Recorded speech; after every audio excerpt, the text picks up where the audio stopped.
Hello শুনছো guys, very welcome to all of you. তো আজকে আমরা একটা দারুণ টপিক নিয়ে চলে এসেছি, সেটা হচ্ছে পেয়ার অফ লিনিয়ার ইকুয়েশন দেখে আমরা কিভাবে বলবো এটা ইন্টারসেক্টিং লাইন না প্যারালাল লাইন না কোইন্সিডেন্ট লাইন। ঠিক আছে, খুব ইম্পর্টেন্ট একটা টপিক। টেকনিকটা কি সমস্ত কিছু সুন্দরভাবে আজকে আমরা বুঝে নেব। তো পেয়ার অফ লিনিয়ার ইকুয়েশন, যেমন এই দুটি ইকুয়েশন দেওয়া আছে, এগুলো কি আমাদের লিনিয়ার ইকুয়েশন। লিনিয়ার ইকুয়েশন কাকে বলে? যাদের যে ভ্যারিয়েবলসগুলো রয়েছে তাদের ম্যাক্সিমাম পাওয়ার এক হতে হবে। যেমন এক্স এর ম্যাক্সিমাম পাওয়ার এক, কিছু নেই মানে ওয়াই এরও ম্যাক্সিমাম পাওয়ার এক। তাহলে এগুলোকে আমরা বলি লিনিয়ার ইকুয়েশন। পেয়ার অফ কারণ কি দুটি আছে, তো এই দুটি লিনিয়ার ইকুয়েশন দেখে আমাকে বলতে হবে এগুলো একটা লাইনের ইকুয়েশন। তো এই লাইনগুলি, এই লাইন দুটি ইন্টারসেক্টিং লাইনস। ইন্টারসেক্টিং মানে এরকম একটা পয়েন্টে ইন্টারসেক্ট করবে, ইন্টারসেক্টিং লাইন। প্যারালাল লাইন্স মানে এরকম প্যারালাল লাইন্স। কোইন্সিডেন্ট লাইন মানে একটা লাইনের উপরেই আর একটা লাইন, সেটা বলে কোইন্সিডেন্ট লাইন। তো এর মধ্যে কোনটি, এই যে লাইনের ইকুয়েশন দুটি এখানে আছে, তো এই লাইন দুটো কেমন লাইন? ইন্টারসেক্টিং লাইন না প্যারালাল লাইন মানে যেটা কখনোই একে অপরকে কাট করবে না, না কোইন্সিডেন্ট লাইন মানে একটা লাইনের উপরেই আর একটা লাইন পড়ে যাচ্ছে। তো এর রুলসটা কি, কিভাবে আমরা বুঝবো, তো সেটাই কিন্তু আজকে আমরা জেনে নেব। তার সাথে এটাও জানবো কি এই যে পেয়ার অফ লিনিয়ার ইকুয়েশনের সলিউশন কটি আছে, একটি না অনেক না কোনো সলিউশন নেই, সেটাও কিন্তু এখান থেকেই বোঝা যায়। তো চলো সুন্দরভাবে আমাদের একটা লিস্ট করে আমরা জেনে নিই। তো তার জন্য আমাদেরকে চাই যে কোফিশিয়েন্টগুলো, এক্স এর যে কোফিশিয়েন্ট, ওয়াই এর যে কোফিশিয়েন্ট আর যে কনস্ট্যান্ট পার্ট। নর্মাল যে একটা লিনিয়ার ইকুয়েশনের লিনিয়ার ইকুয়েশনকে আমরা কি ফর্মে লিখি? A X plus B Y plus C is equal to 0। A মানে কি? যে এক্স এর কোফিশিয়েন্ট, বি মানে কি?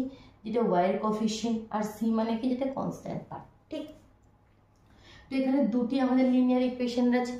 তো তার জন্য এই A B C K a1 b1 c1 এর সাথে ধরে নিচ্ছি। এর এটা a1, এটা b1, এটা c1, এটা a2, এটা b2 আর এটা c2।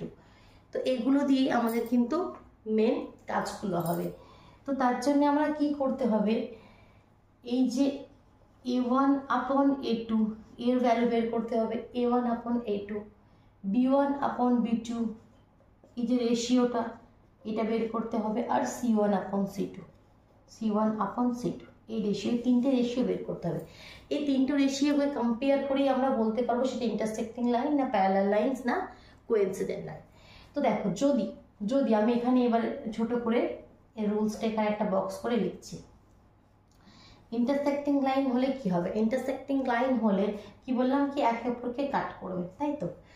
ইন্টারসেক্টিং লাইন যদি এই a1/a2 আর b1/b2 এই যে রেশিওটা করবে, a1/a2 মানে 5/7, b1/b2 মানে -4/6, এই যে রেশিও, এই রেশিও দুটি যদি ইকুয়াল না হয় মানে a1/a2 not is equal two b1/b2, তাহলেই কিন্তু ইন্টারসেক্টিং লাইনস হবে।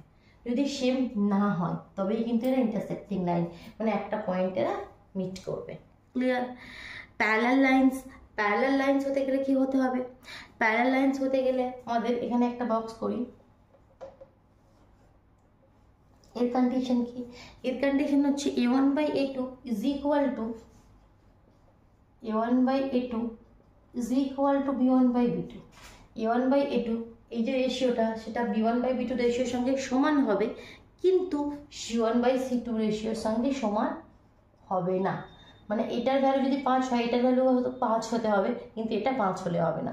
মানে কি এই দুটো সমান হবে যা হবে, কিন্তু এটা আলাদা হবে, c1/c2 আলাদা হবে, তবে সেটা প্যারালাল লাইন্স হবে, মানে যেটা কখনো একে অপরকে কাট করবে না, কোনোভাবে চলতেই থাকবে।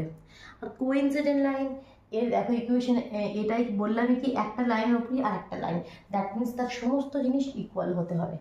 মানে এখানে যে তিনটে রেশিও আমাদের রয়েছে,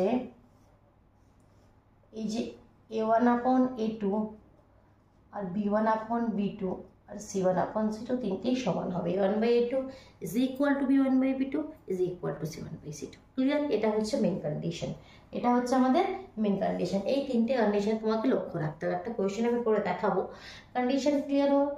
যদি প্রথম দুটো সমান না হয় তাহলে ইন্টারসেক্টিং লাইন্স, যদি প্রথম দুটো সমান হয় কিন্তু থার্ডটা সমান না হয় তাদের সাথে, তাহলে প্যারালাল লাইন্স, আর যদি তিনটে রেশিওই সমান হয় তাহলে কোইন্সিডেন্ট লাইন। এবার যে এই প্রশ্নটা, এক্ষেত্রে আমরা একবার চেক করি তো দেখি a1/a2 কত হচ্ছে। a1/a2 হচ্ছে 5/7,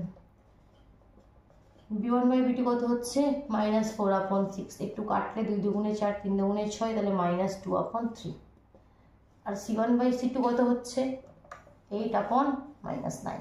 তো যদি লক্ষ্য করো দেখো এখানে a1/a2 আর b1/b2 কিন্তু সমান নয়, তাহলে এটা কি ধরনের লাইন হবে? তাহলে এই যে পেয়ার অফ লিনিয়ার ইকুয়েশন যেটা দেওয়া আছে, এটা কি ধরনের লাইন? Intersecting lines. কি ধরনের লাইন?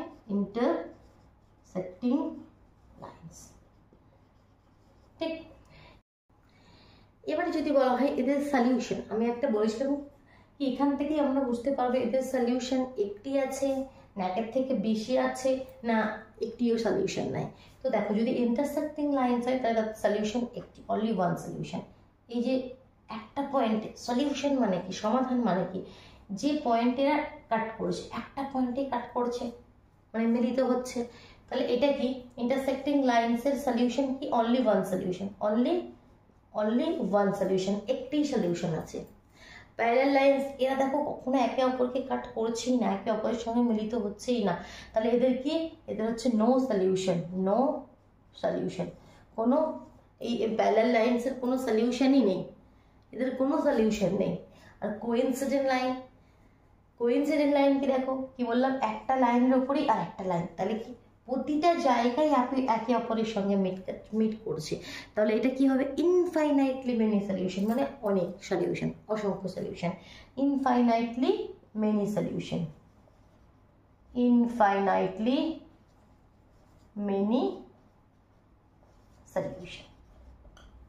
ক্লিয়ার?